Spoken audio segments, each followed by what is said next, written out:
누가복음 14장 7절에서 14절까지 말씀입니다.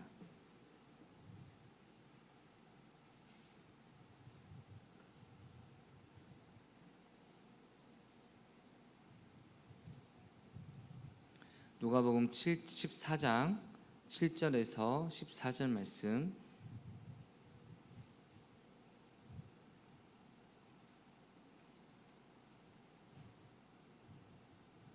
우리 시간 말씀 합독하시겠습니다.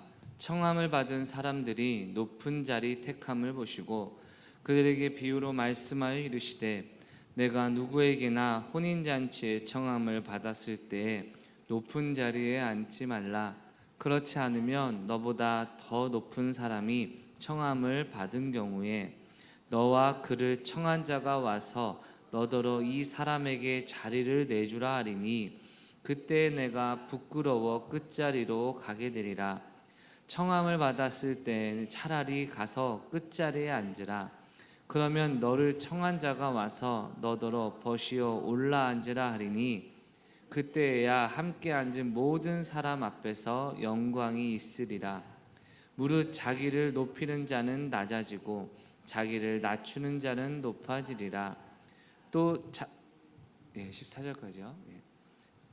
또 자기를 청한 자에게 이르시되, 내가 점심이나 저녁이나 베풀거든 벗이나 형제나 친척이나 부한 이웃을 청하지 말라.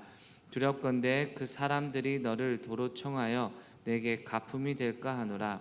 잔치를 베풀거든 차라리 가난한 자들과 몸 불편한 자들과 저는 자들과 맹인들을 청하라.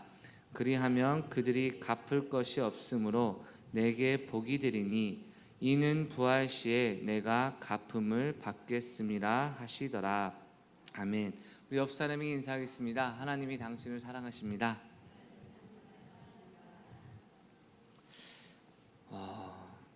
어떤 남자가 이제 아내랑 결혼을 해서 신혼 첫날 밤이 되었습니다.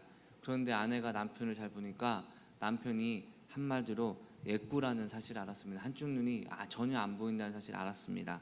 그래서 이제 아내는 남편이 결혼 전에 얘기한 적이 없기 때문에 여기 너무나 상처를 받아서 남편에게 얘기했습니다. 당신은 한쪽 눈밖에 보이지 않는다는 사실을 나에게 숨겼군요 라고 서운해하는 겁니다.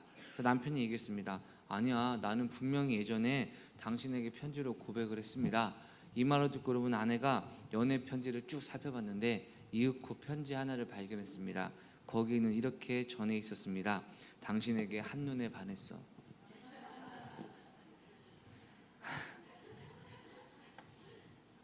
사랑하는 성도 여러분, 우리가 무엇을 바라보느냐에 따라 온전한 시선을 가지고 있을 때 세상이 맑은 것처럼 여러분, 하나님께서 나에게 주신 은혜의 눈이 열려야 우리 삶 가운데 변화와 회복이 있게 될 줄 믿습니다. 여러분, 오늘 본문을 보시면 우리가 인생살이에서 참 중요한 사람과의 관계 가운데 어떻게 살아가야 될지에 대한 원리를 제시하고 있습니다. 여러분, 어떻습니까? 사람과 사람이 만났을 때 이 사람들과의 과정, 이 사회성이라는 과정, 여러분 참 쉽지 않은 게 사실 아닙니까? 직장도 여러분, 일이 힘들면 그래도 어떻게든지 이 좋은 사람들과 함께 견딜 수 있는 힘이 생기지만, 일이 할만하더라도 사람들 간의 견제나 사람들 간의 어떤 질투나 시기나 아니면 네가 훌륭하다 내가 훌륭하다라는 경쟁의식이 붙으면 참으로 힘들고 어려운 것이 사실이 아닙니까 여러분? 예전에 한번 EBS 방송국에서 여러분 실험을 했는데 어떤 것이었냐, 사람들이 지나가는 이 많은 커다란 횡단보도에서 한 사람이 가다 그러면 중간에 서서 이러는 겁니다. 여러분, 하늘을 보고. 그러면 사람들이 이 사람을 쳐다볼까요? 안 쳐다볼까요? 거의 안 쳐다봅니다. 여러분, 그냥 혼자 뭐 이상한 거 보나 싶다 생각했는지 쳐다보지가 않습니다. 그날 여러분 바로 이어서 시험을 합니다. 한 사람이 이제 옆에 붙어서 같이 하늘을 쳐다보며 손가락질을 합니다. 여러분 보세요. 여러분 지나가시는데 두 사람이 하늘을 보고 손가락질을 한다. 여러분 보시겠습니까? 안 보시겠습니까? 여러분 많은 경우 여러분 사람들이 대부분 또 지나갔습니다. 여러분, 그런데 이제 세 번째 사람이 딱 거기에 합류해서 같이 하늘을 보고 가르치니까 그때부터 사람들이요 많이 관심을 갖고 어떤 사람은 같이 서가지고 뭐 보냐고 물어보기도 하고 누군가는 혼자 막 계속 이렇게 보기도 하는 일이 펼쳐지는 겁니다. 여러분, 방송에서 뭐라 하냐, 삼의 법칙이라고 말하며 3명 이상 모이게 되면 그것은 하나의 개인들의 모임이 아니라 사회가 된다는 겁니다, 여러분.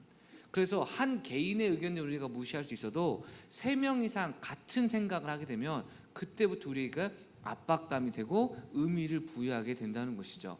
그렇습니다, 여러분. 공자도 이런 얘기했죠. 3사람이 지나가면 나는 언제나 그들 가운데 한 명의 스승을 발견하게 된다.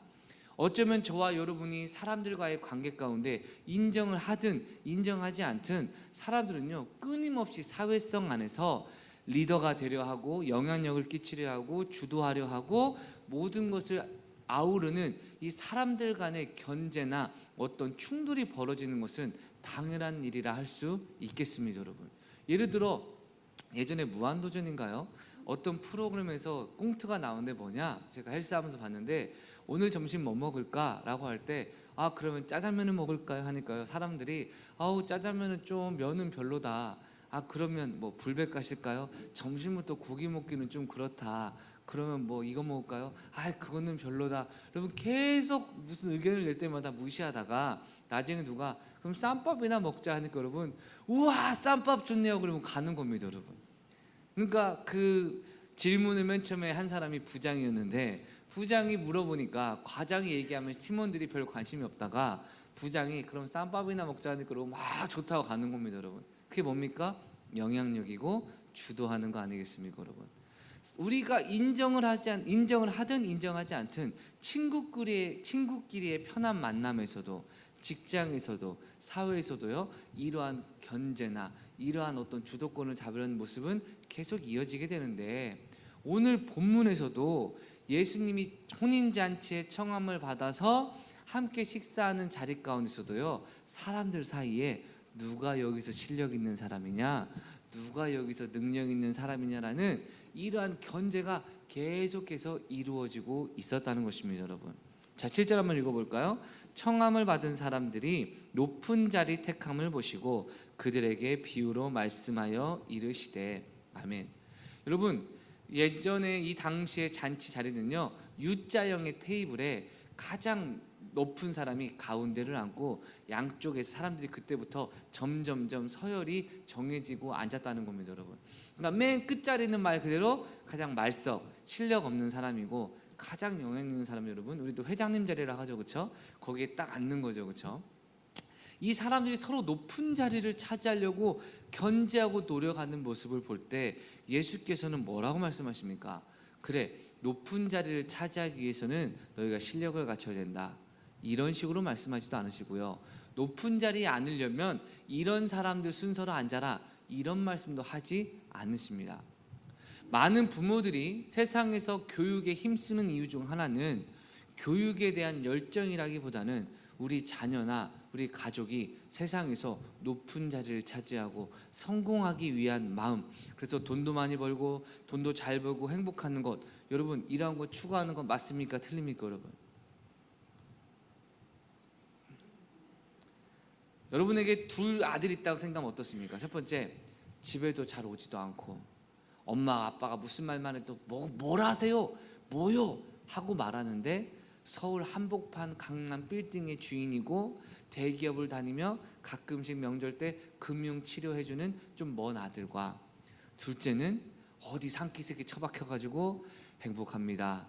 TV로 보니까 나는 자연인이다 해서 내 아들 얼굴을 보고 그렇게 귀뚜라미 잡아먹고 개구리 잡아먹으면서 행복합니다, 저는 예수님과 함께합니다라고 행복하게 지내는 아들, 여러분 어떤 아들이 더 마음이 편하고 더 원합니까, 여러분? 너무 극단적인 얘기는 하지만 어쩔 수 없이 금융치료해. 금융치료하는 잘 나가는 아들이 신앙도 좋았으면 좋겠다, 그쵸 여러분? 예수님은 불가능하다고 했는데, 그쵸? 사랑하는 성도 여러분, 우리 모두가 다 같은 마음 아니겠습니까? 이 세상에서 영향력 있고 실력 있고, 내 아들이 무슨 말 한마디 하면, 내 딸이 무슨 말 한마디 하면 주변 사람들이 귀 기울여 듣고 그를 존중하는 것, 여러분 그래서 오늘도 자녀들에게 공부 좀 해라, 좋은 직장 가라, 이거 해라 저거 해라, 뭔가 잘 되고 영향력 있는 사람이 바라는 마음, 여러분 이 마음이 나쁩니까? 여러분 나쁘지가 않습니다. 여러분 문제는 무엇이냐, 이렇게 좋은 영향력을 끼치는 방법과 과정이 주님 안에서 이루어지는 것인가, 아니면 이 세상의 질서와 원리만을 추구하고 있는 것인가, 이것이 중요한 거 아닙니까 여러분? 예수 잘 믿고 신앙생활 잘해서 교회에서 인정받아 사회에서도 인정받는 사람 되는 것, 여러분 하나님의 꿈과 소원인 줄 믿습니다 여러분.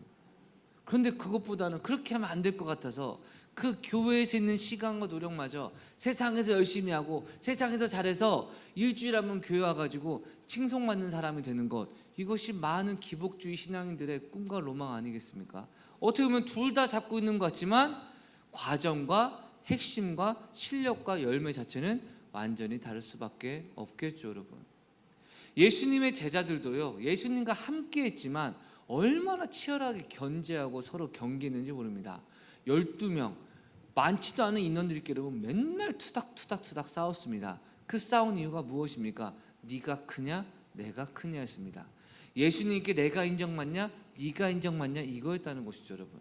사실 이렇게 생각해 보면요 좀 이해가 안 갑니다. 왜냐하면 여러분 잘 생각해 보세요. 12명이 마치 일곱 난장이처럼 고만고만 해가지고 누가 예수님께 특별히 이쁨 받는지 인정받는지를 몰라서 자기들끼리 누가 예수님께 인정받냐라고 싸우는 것이 이해가 쉽습니까? 아니면 이미 예수님께서 누구를 제일 사랑하냐? 사도 요한을 사랑하지. 이미 예수님께서 누구를 가장 신뢰해서 돈을 맡기냐? 회계를 담당하는 가룟 유다지. 예수님께서 누구를 우리 중에 최고로 세우셨냐? 수제자인 베드로지. 예수님이 어디 갈 때마다 베드로, 안드레, 요한 이 사람만 데리고 갔는데 이 사람들이 넘버 3 아니냐? 이미 확정되어 있는 상황에서 견제와 싸움이 나고 누가 크냐고 싸우는 것, 여러분 어떤 게 더 인정하기 쉽습니까 여러분? 전자 아닙니까 여러분? 근데 실제 역사를 보면 예수님이 누구를 사랑하는지, 누구만 데리고 다니는지, 그리고 누구를 수제자로 인정하고 누가 영향력이 있는지를 다 지하들이 알고 있는 상황에서도 그래도 내가 쟤보다 낫잖아, 내가 쟤보다는 뛰어나잖아는 이런 교만을 비롯한 으뜸이 되고자 하는 마음이 그들 마음에 불을 질렀고 결국 그것이 화합을 깨트리고 은혜를 깨트렸다는 것입니다 여러분. 여러분 한번 생각해 보세요. 형제가 많고 가족이 많은 가정 가운데 화목한 집안일수록 우리 형은 형이고 우리 누나도 누나고 나는 동생이고 이런 식으로 가정의 질서가 잘 잡혀 있지, 여러분 싸우는 집안일수록요 막내가 내가 보니까 왜 형 누나라고 먼저 태어난 거 말고 잘난 게 뭐가 있다고 이렇게 하냐 라고 들이받는 집안, 서로 형제끼리 네가 잘났니 내가 잘났니, 여러분 화목하기 어려운 공동체가 아니겠습니까 여러분. 사랑하는 성도 여러분, 예수님은 우리가 교회에서나 가정에서나 직장에서나 질서 가운데 살아가기를 원하십니다 여러분.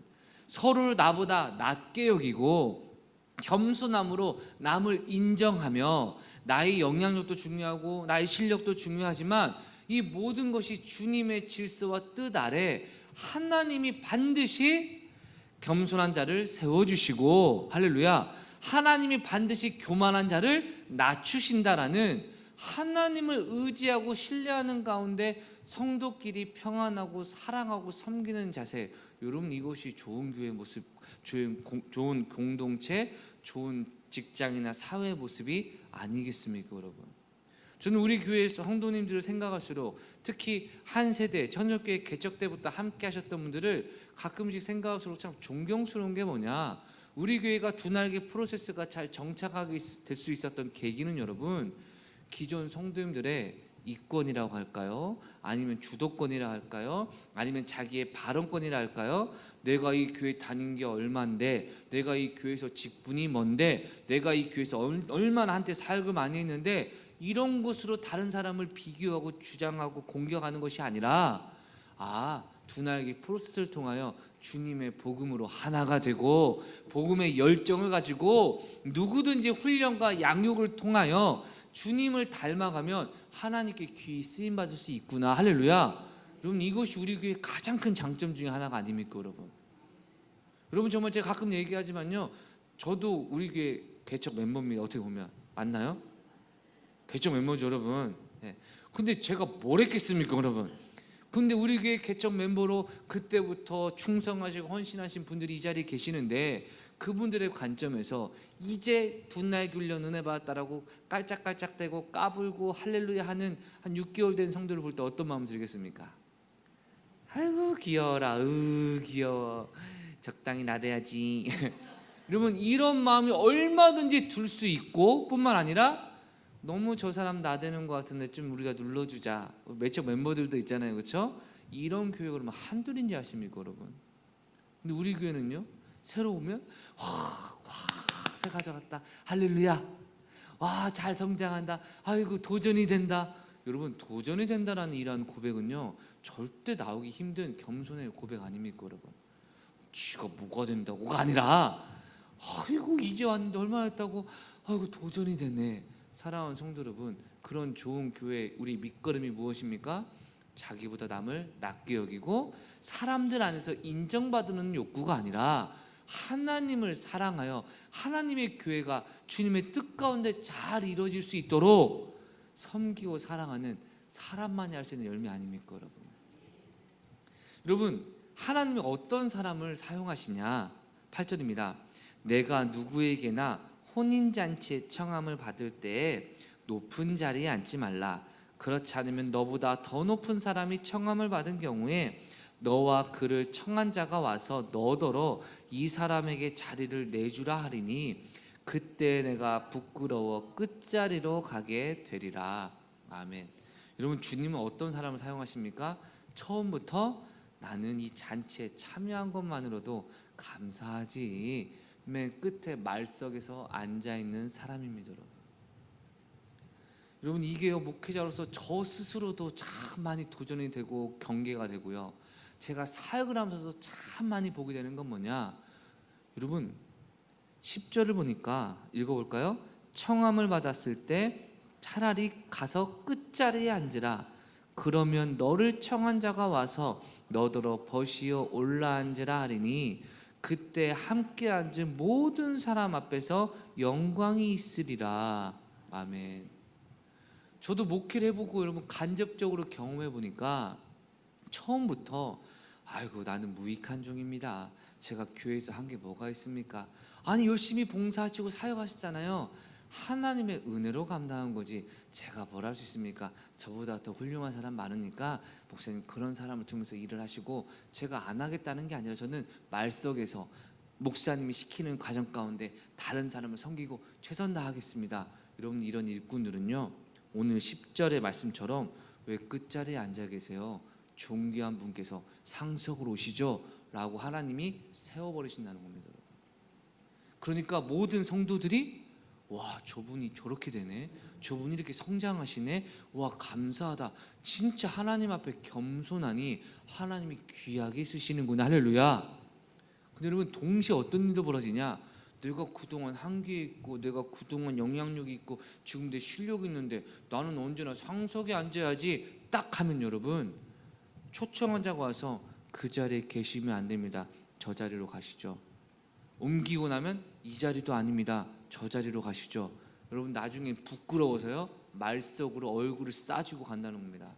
모든 사람들 앞에 아이고 밀려나는 것에 대한 두려움, 아직도 뭔가 상석이라는 교만이 계속해서 그 사람의 영향력이 떨어지게 하나님이 내려시는구나 라는 것이 느껴지게 된다는 겁니다, 여러분. 그래서 주님은 말씀하십니다. 차라리 처음부터 말석으로 가라. 할렐루야. 주님이 아까 말씀드렸지만 일꾼의 기준은 뭐라고 말씀하셨습니까? 어떤 주인이 종에게 밖에 나가서 일을 시켰는데 그가 일을 하고 마치고 왔을 때 아이고 수고했다 하겠느냐? 야 빨리 들어와서 내 음식도 준비하고 내 씻을 물을 준비하고 내가 밥 먹을 때까지 수종 들어라. 그럴 때 그가 하는 말이, 아니 밖에서 일한 것을 안 알아주십니까? 밖에서 노력했는데 아니 저기 뭐 개똥이 있는 집안에서만 일했지 저는 밖에서 열심히 삽질했는데 개똥이 시키지 왜 나를 시키십니까? 여러분, 이런 대우가 아니라 주인님 그렇습니다. 저는 무익한 종이니 열심히 했다 할지라도 주인에게 손해만 끼치는 부족한 자이니 주인 뜻대로 하옵소서 라고 그에게 충성할 것이라고 말씀하십니다. 여러분, 주님께서 찾으시는 일꾼이 바로 이러한 일꾼인 줄 믿습니다. 여러분, 그래서 주님은 지금도 저와 여러분에게 말석으로 가라, 말석으로 가라 말씀하시는 것이죠. 여러분, 오늘 여러분 성경 예배 끝나고 나서 저희 찬양단에서 싱어 오디션을 합니다, 여러분. 오디션. 그래서 지금 4명 여러분 예정되어 있습니다, 여러분. 그래가지고 와, 저 참 감사한 마음도 들고 문득 제 생각도 나더라고요, 여러분. 저 때는요 오디션이 없었습니다, 여러분. 그럼 뭐냐? 야, 노래할 사람이 없는데 누가 하지? 네가 해라. 예. 그래서 제가 여러분 고3 때 그때 섰습니다, 여러분. 그때 이후로 여러분 뭔가 내가 좀 잘하나? 뭔가 좋나? 원래 여러분 어렸을 때는 어이구 잘한다 이게, 그리고 고생한다라는 의미인데 진짜 잘한다는 의미로 착각하기도 하잖아요. 목사님 멋있으세요라는 말은 목사님 사역에 고생 많으시니까 힘내세요란 말이지, 목사님 잘생겼단 말이 아니잖아요, 그렇죠? 그래서 초반에 저도 좀 헷갈렸는데 어쨌든 여러분 잘한다니까 진짜 그게 잘한다는 말인 줄 알고 나 진짜 잘하는구나 생각을 하다가 어제나 말했지만 여러분 갑자기 한순간에 잘린 경험이 있습니다, 여러분. 제가 못해서가 아니라 찬양 인도하는 부부가 오니까 그때 담임 목사님이 이제 그만해라 라고 말씀하시더라고요. 이런 지하에 너무나 여러분 제가 막 이를 악물고 그 사람 잘 되나 보자 막 이런 경험은 있었지만 어쨌든 여러분 사기꾼 부부인 게 드러나가지고 나중에 제가 복귀한 이후에 한번 잘려봤다가 복귀했으니 여러분 이 자리의 귀중함과 소중함을 알아. 그때부터요 언제든지 잘릴 수 있다, 언제든지 누구든지 대체할 수 있다는 마음으로, 그럼 나는 실력이 없으니까 누군가가 대체자가 나올 때까지만 이 자리를 임시직으로 비정규직으로 유지하자 했는데 여러분 그게 지금까지 이루어지고 있습니다, 여러분. 근데 문득 그런 생각이 들더라고요.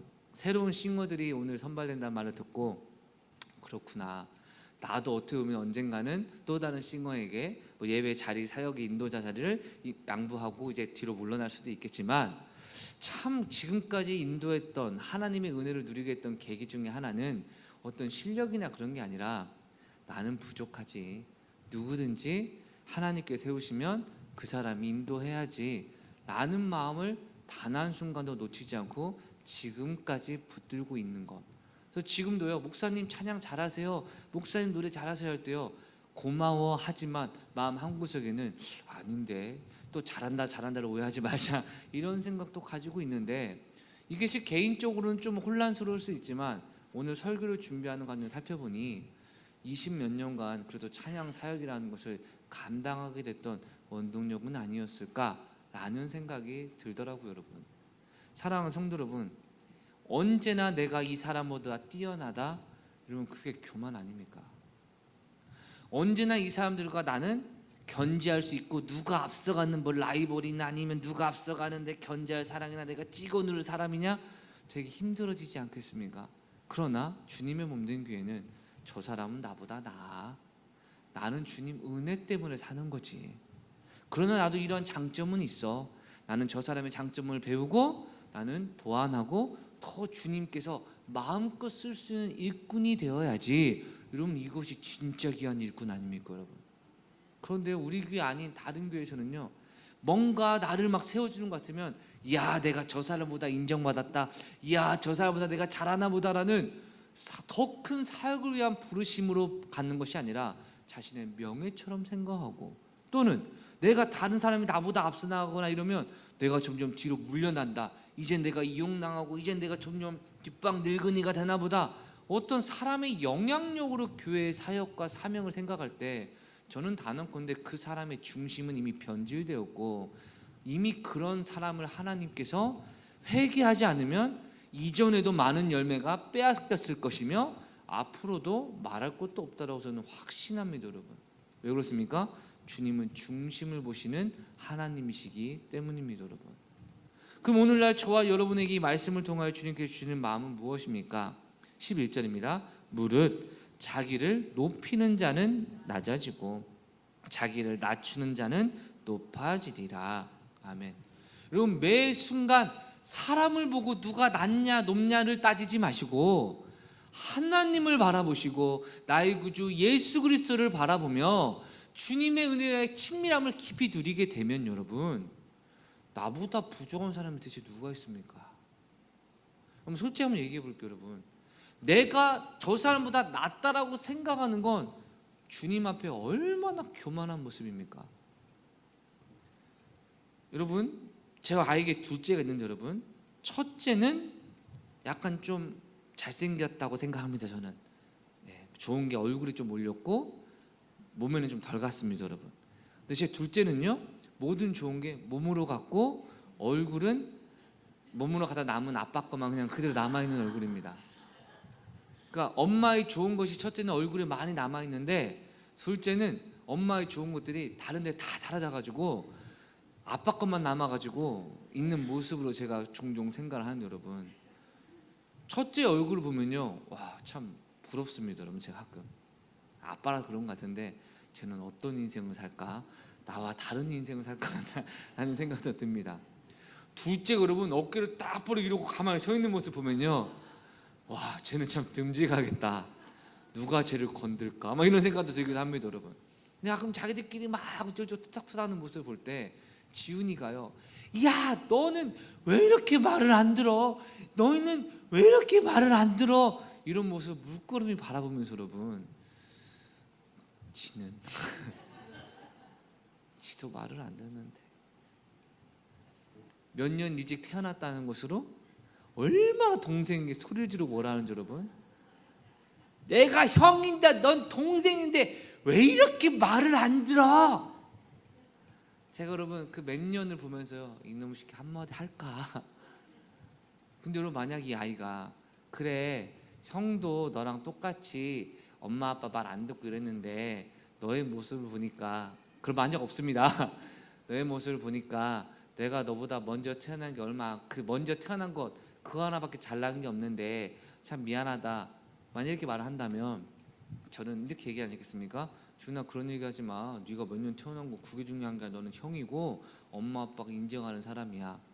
목사님 왔다 갔다 이게 아니라 이 형제라는 질서를 본인이 당연한 권리처럼 생각하고 주장할 때와, 아이고 나는 너랑 똑같은데 너처럼 엄마 아빠 말 안 듣는데 부모님이 일찍 태어나게 하신 권위, 형이라는 권위로 내가 너에게 인도하게 하니 내가 참 그게 부모님 은혜다 라고 겸손한 자를 대할 때라 다르지 않겠습니까, 여러분? 여러분은 하나님이신 나의 은사. 나는 저 사람 목사님 헌금 안 하잖아요.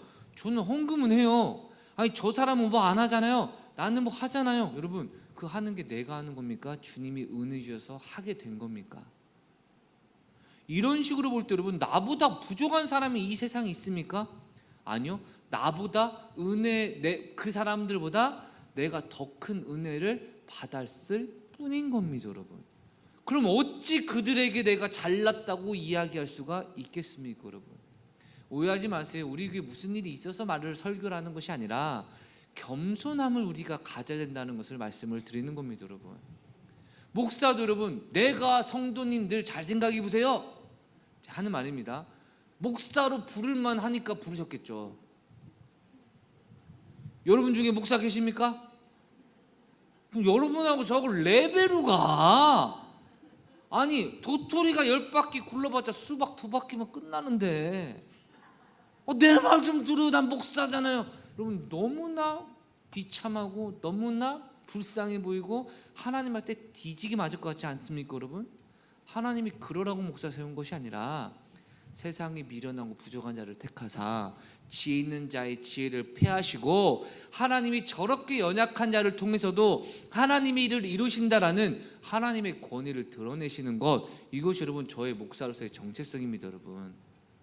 여러분은 그거에 아멘 하시면 안 되죠. 여러분은 아니야, 그래도 하나님 목사님을 사랑하시고 목사님을 순종하니까 저렇게 질서 가운데 세우셨고 천손교회를 지도하게 하고 책임지게 하셨지 라고 생각하셔야지, 아이고 저 미련한 것, 또 미련한 소리를 하지만 내가 하나님의 은혜로 참고 간다. 여러분, 이게 아닙니다, 여러분. 그게 교만입니다, 여러분. 네 인사와 내 인사는 다르다고 하잖아요, 여러분. 그렇죠? 우리가 이렇게 우스갯소리처럼 말할 수 있는 이유도 무엇입니까?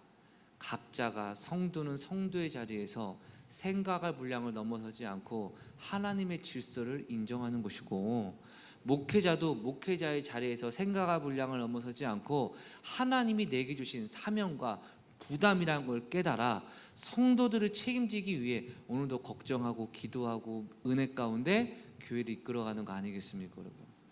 사랑하는 성도 여러분, 하나님은요, 우리 모두가 각자의 자리에서 겸손하고 각자의 자리에서 서로를 높여주고 하나님 은혜 가운데 하나님이 공급하시는 진정한 영광을 누리기를 원하신다는 것입니다. 여러분, 사람들 사이의 영광이 무슨 의미가 있겠습니까? 여러분, 사람들 간의 영광이 무슨 의미가 있겠습니까? 저 어렸을 때 기억납니다. 저 인화동 근처에서 여러분 살았을 때 애들끼리 모이면 여러분 땅 따먹기라는 걸 했습니다. 여러분, 땅 따먹기 아시죠? 한 번, 두 번, 세 번 안에 들어오는 거. 근데 땅 따먹기 여러분 예술적인 포인트가 언제냐? 큰 틀을 통과해서 마지막 거기 딱 닿으면 여러분 이쪽 딱 전부가 제 거가 되는 겁니다. 여러분, 그러니까 저는 좀 이런 식으로 땅을 올려가지고 여러분 안전빵보다 한 방에 해서 역전하는 거 원했는데 그날따라 여러분 이게 엄청나게 되는 겁니다. 여러분, 제가 그 땅을 다 쓸어가지고 거의 한 60% 이상의 땅을 제가 거의 먹게 된 그 순간 씩씩대던 이 아이의 엄마의 소리가 들렸습니다. 밥 먹어 이 새끼야, 밥 먹어 들어와. 그때 여러분 저는 그 아이의 눈빛이 초롱초롱 맑아지는 걸 보면서 엄마가 오래 간다 하고 가는 겁니다. 여러분, 그때 여러분 얼마나 인생의 허무함을 느꼈는지. 방금 전까지 땅 따먹기 모든 땅이 다 내 것이고 이제 이 아이를 말 그대로 찢어버리고 발라버리고 난리칠 수 있는 깃발을 꽂을 순간에 엄마가 밥 먹으러 오래 하고 놓는 순간 여러분 그 모든 게임은 아무런 의미가 없는 저 혼자만의 의미 있는 장소로 변질되었고, 어느 순간 여러분 열받아 집으로 돌아갔던 기회가 또 생생합니다. 우리가 세상에서 교회에서 아니면 사회에서 추구하는 영광, 인정받으려는 욕구, 사람에게 주도권을 끼치는 모든 것들, 여러분 주님께서 오늘날에 딱 부르시면 다 놓고 가야 되는 의미 없는 것들이고, 누군가가 또한 세워지면 나는 자연스럽게 줄어들 수밖에 없는 것이 교회 안에 영향력인 것이고, 누군가의 발언이 세지면 나의 발언이 약해지는, 어쩔 수 없이 뺏고 뺏길 수밖에 없는 유한한 신기루와 같은 그것들을 만약 추구하며 신앙생활이 이루어진다면, 사회생활이 이루어진다면 우리는 비참해질 수밖에 없지 않겠습니까? 여러분, 하나님의 사랑은 제한이 없고 하나님의 능력은 제한이 없기에 우리가 하나님 안에 바로 서게 되면 하나님이 우리의 역할만큼 실력만큼 존귀한 자리로 교회에서나 직장에서나 사회에서나 인정해 주실 테이고, 그 자리가 우리의 가장 은혜되는 자리가 아니겠습니까? 여러분, 사랑하는 성도 여러분, 말씀을 마무리하겠습니다. 오늘 비유는요 단지 혼인잔치의 교만과 겸손만 말하는 것이 아니라 천국의 혼인잔치의 뉘앙스까지 연결시켜 하나님 앞에 겸손하여 천국 가는 자와 하나님 앞에 교만하여 천국에 가지 못하는 자의 모티브까지 연결되어져 간다는 겁니다. 여러분, 교회나 신앙이나 내가 부족합니다, 나는 연약한 자입니다, 하나님 은혜 주시옵소서 라는 신앙의 자리로 나아갈 때 하나님이 우리를 세워주시고 하나님 우리를 높여주시고 그것이 바로 하나님의 영광인 줄 믿습니다. 여러분, 오해하지 마세요. 그러면 오늘 목사님 설교 들으니까 앞으로 나는 교회에서의 영향력이나 주도권이나 인정받으는 욕구를 아예 없애버려야겠다. 여러분, 그거 없으면 주님의 교회에서 봉사 안 하신다는 의미고 하나님 나라에 관심이 없다는 의미입니다. 여러분, 지금 제가 말씀드리는 건 교회에서 인정받으려 하는 욕구, 교회에서 사역으로 잘하는 욕구가 잘못됐다는 것이 아니라, 그것이 없으면 여러분 천국은 침노하는 자의 것이라 말씀하셨는데 천국 백성이 아닙니다. 여러분, 다시 말씀드립니다. 나는 교회에서 뭔가 하고 싶지도 않고 그냥 나는 예배만 잘 드리고 잘 지내고 싶어, 천국은 침노하는 자의 것이란 주님의 말씀에 따르면, 제가 누구라고 특정하는 게 아니라 그런 말을 하는 사람이면 그 사람은 천국과 별 상관없는 사람일 거라고 말할 수 있습니다. 남의 집 인테리어 관심 있으십니까? 아니면 내 집 인테리어 관심 있으십니까?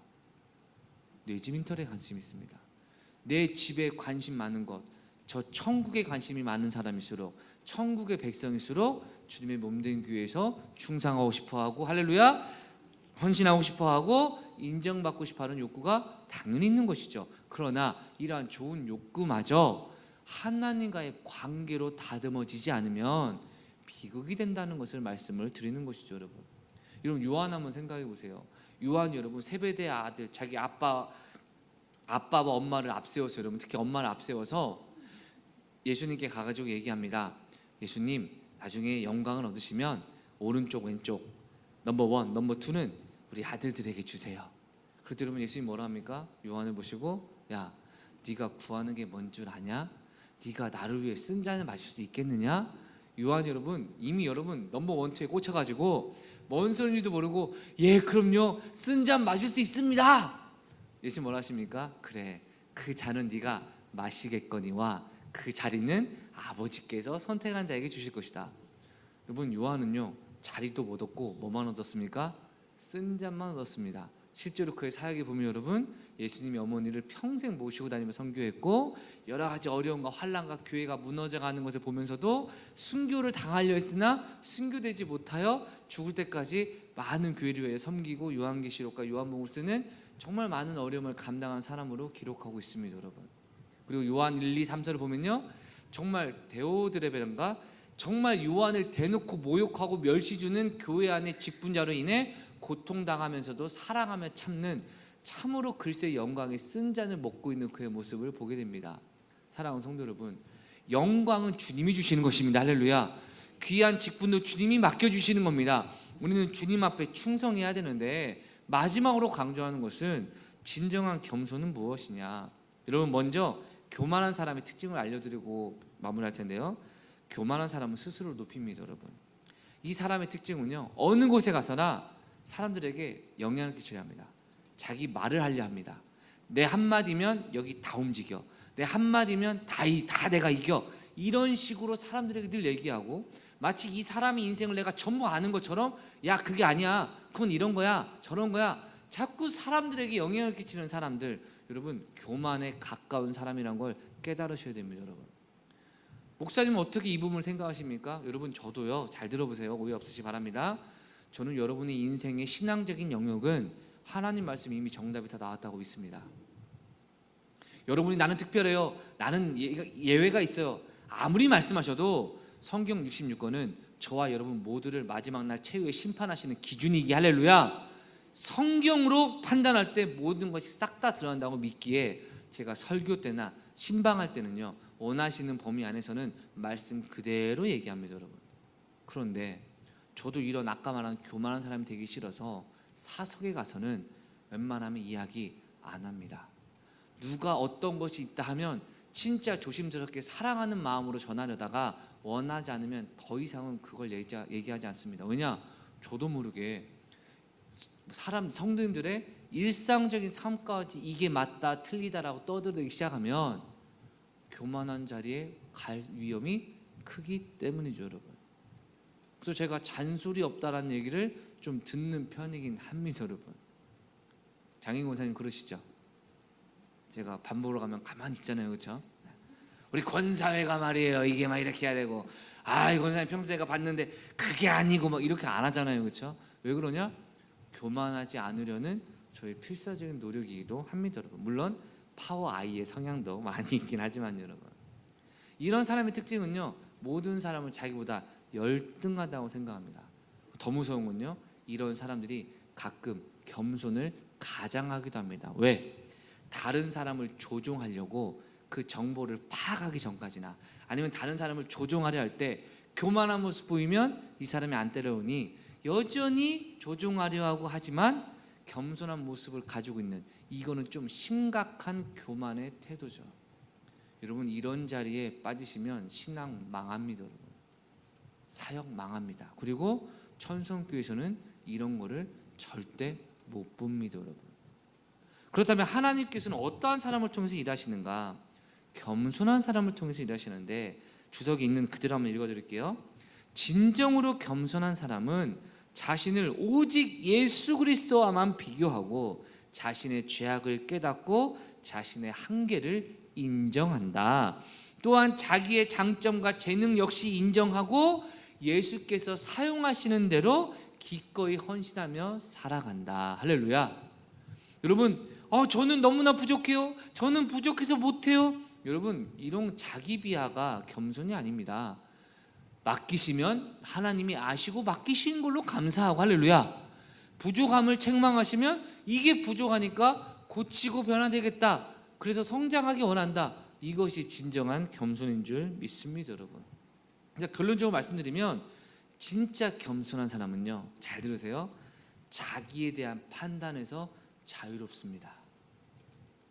사도 바울이 그런 얘기하죠. 나도 남을 판단하지 않지만 남이 나를 판단해도 나는 판단받지 않는다. 주변에서 사도 바울을 계속 공격합니다. 그렇게 하면 안 되지, 그렇게 하면 안 되지, 그렇게 하면 안 되지. 사도 바울이 여러분 그 말을 듣고 낙심하는 게 아니라, 나는 겸손한 자에게 나의 의로우신 재판장께서 직접 판단하시기 전까지는 당신들이 어떤 얘기 하더라도 나는 신경 쓰지 않습니다. 진짜 겸손한 사람은 이런 삶을 살아가게 되는 것이죠, 여러분. 그래서 역설적으로 꾸중을 받을 때, 책망을 받을 때 내가 겸손한 자인지 아닌지가 확 드러납니다. 겸손한 자는요, 교만한 자는 자기에 대한 평판이나 이거에 과도하게 매여 있어서요, 낙심해 버립니다. 너 이렇게 했지? 그러니까 이렇게. 그렇게 한 사람을 평가하시네요. 그럼 저는 이제 아무것도 안 할 겁니다. 왜? 그런 사람이니까요. 근데 여러분, 겸손한 사람은요, 그렇게 평가를 받습니까? 죄송합니다, 그랬던 것 같습니다. 그런데 그런 모습 두 번 다시 보여주지 않도록 열심히 순종하겠습니다. 여러분, 이 사람이 진짜 겸손 아닙니까? 할렐루야. 두 번째, 나는 남에게 이런 판단을 받았어, 너무 힘들어. 과도하게 자기 비하라며 자기 집착의 형태로 빠지는 사람들 의외로 있습니다. 목사님, 왜요? 저 이제 교회 못 나오랍니다. 왜요? 제가 기도했는데도 또 무너지고, 결단했는데도 또 무너졌는데, 어차피 해봤자 은혜 못 받을 것 같고, 예수님도 저를 미워하실 것 같아요. 그래서 저는 신앙생활 못 하겠어요. 진짜 교만한 사람으로서 자기 집착의 형태로 자기의 낮아짐을 인정 못하는 모습이 바로 그런 겸손을 가장한 모습으로 나아가기도 합니다, 여러분.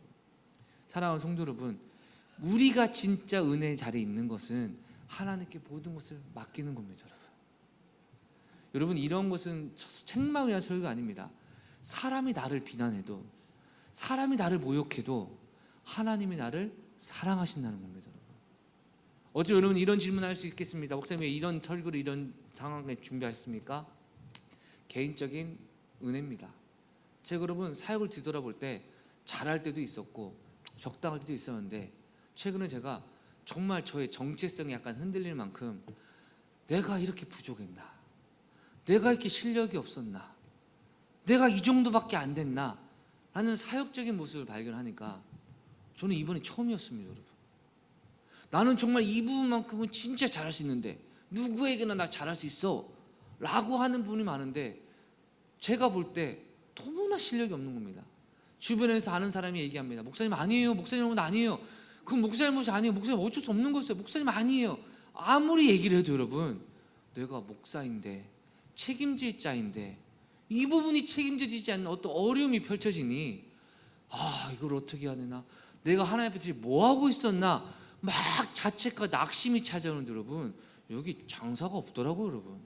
더군다나 제가 원래 못하는 부분이라 생각했으면 못하면 또 그랬나 보다 하겠는데, 나는 이거는 진짜 잘해, 난 이거는 진짜 탁월해 생각했던 영역이 꺾이는 그 순간 괴로움이 찾아오고, 여러분, 무너짐이 찾아올 때 제가 집중훈련을 통해서 깨달았던 은혜는 무엇이냐?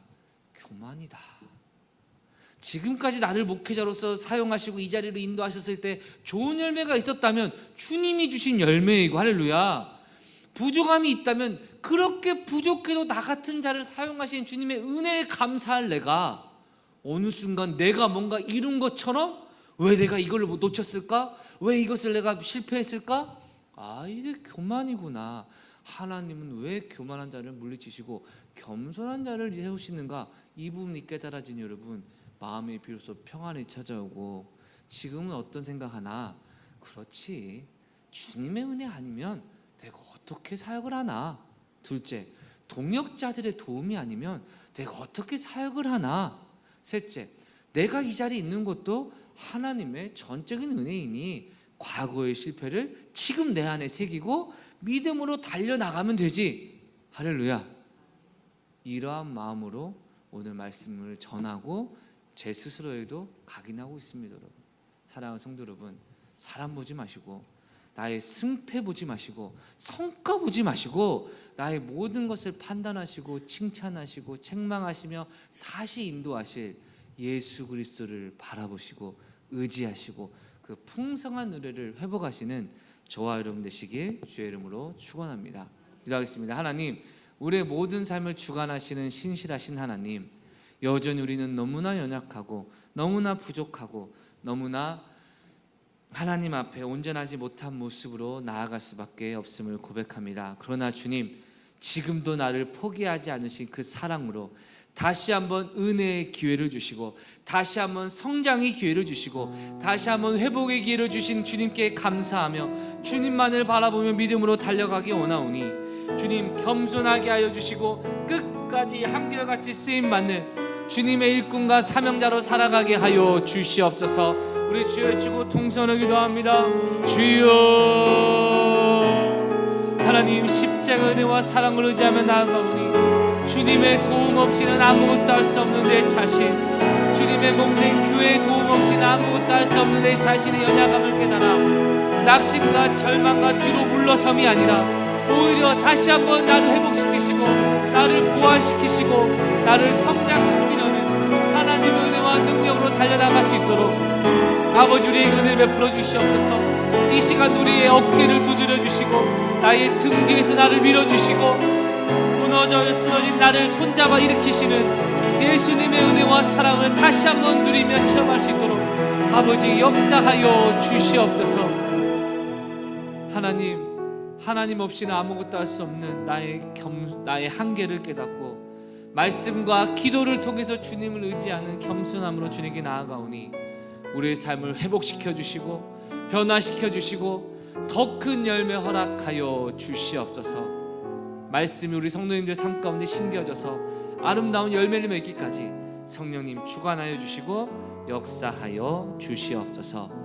예수님의 이름으로 기도드렸습니다. 아멘.